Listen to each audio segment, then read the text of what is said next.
Well, letting the attention run free is not always a good idea. It's sometimes a great idea because, you know, most of the time it's free anyways.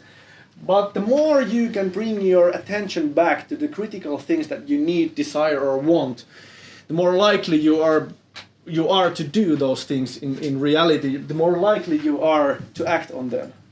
So, first of all, I have 7 categories of attention. This is something that I've stolen from Tony Robbins, but this has served me really well. There are 7 categories of attention in my life, both personal and professional life. I would just quickly like to explain them to you, so we can like a little bit of deconstruct the things that we could actually put our attention into and create dreams and goals around them. So the 7 categories of attention are, this is the core here, it's the physical. So it's for many people when they get a cancer or something like that, when they grow older. This is the thing that most people revert back to if they lose it. So the first category of attention is always the physical category. Do you actually feel fit? Do you wake up refreshed? How do you stand? Do you have pains around your body and stuff like that? And what could you do today to improve that dimension? So the physical dimension is the first category of attention. Put your attention there and really think about what's important here. What am I grateful about now regarding my physique? What could I do more? Are there dreams that I would like to achieve? Things like that. Physical dimension. Then there is the second dimension. This is the emotional.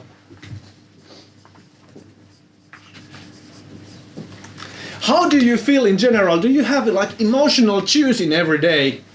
Are you like more of a tired guy, kind of guy, or do you have like huge amounts of emotional energy that you actually use to benefit others? Like, can you create energy? Do you know how to do it? Do you know how to feel and be inspired?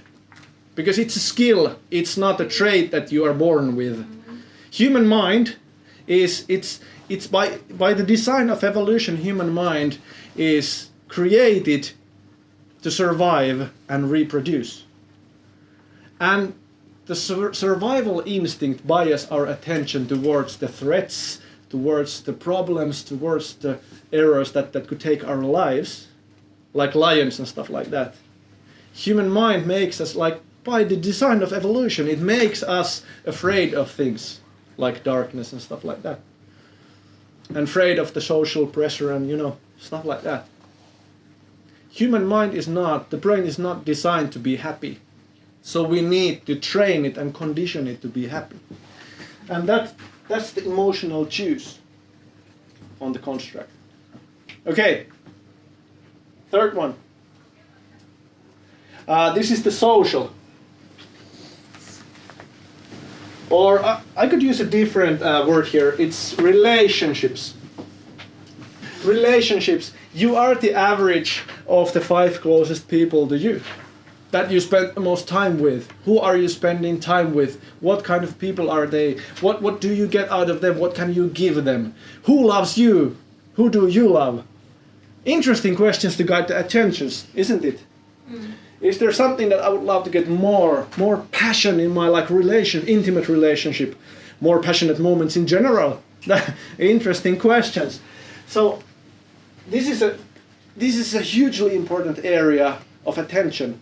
But usually this makes no difference if the physical dimension or the emotional juice you're running out of the energy in physics or emotions. Usually the relationships don't work then. So that's why it's a pyramid. This is the base construct of it.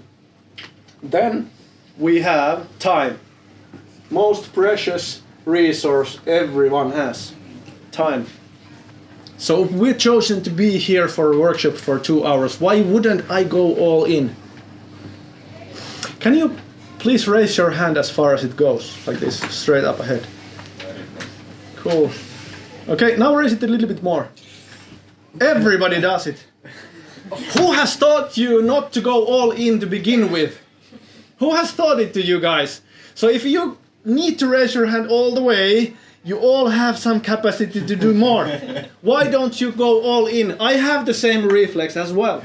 This is the problem. If I choose to invest my time in raising my hand, why wouldn't I go all in? Because if I do it anyways, why would I do it halfway? And that goes for anything in life. Why would I do it halfway? If I'm talking to a friend of mine, this was actually, I had a meeting at my office, and my phone started to ring there. I just had forgotten the audio on, and it started to ring on the other side of the office. And the other guy, he was from the tele operator, he was just like squirming there. You can take the call. And I replied to him that no, we are having a discussion here, and I want to discuss with you. Yo, please do take the call. And it was like his veins on the forehead started to pulse, and he got all stressed out. And then the phone rang a second time, because the same guys usually call 2 times if they try to reach me. I'm not going to take the call. This is more important. I'm investing my time in you, and I've decided to go all in. So why would I put my attention somewhere else right now? I can call them back in a few minutes. That's the question. Why wouldn't you go all in if you've decided to invest your time here? So time. And then questions like, what would you do if you had, like, for example, 2 hours of time every week just for yourself? 2 hours more. What would you do with that time? Interesting questions to guide the attention. What would I do? So category of attention. Time is a really important asset. But usually time makes no difference either if you're lost your hand or something like that. It's funny. With enough emotional juice and physical energy, it's amazing how much more time you feel like you have, because time is mostly a feeling. And time is a feeling basically because you've probably had some like intimate moments with some friends and stuff like that, and time just flies. Day has gone by really quickly, and what happened? What did we do? Time just flies. And then there are the boring moments when the time crawls. Seconds feel like minutes. You know, time is a feeling. Emotional juice and everything has an impact on the time. Then there is the dimension of career, or your studies, or anything else like that. Career. What are the important things for me at the moment regarding my career? Should I focus on creating my personal brand? Should I focus on marketing my results at my team? Whatever it is.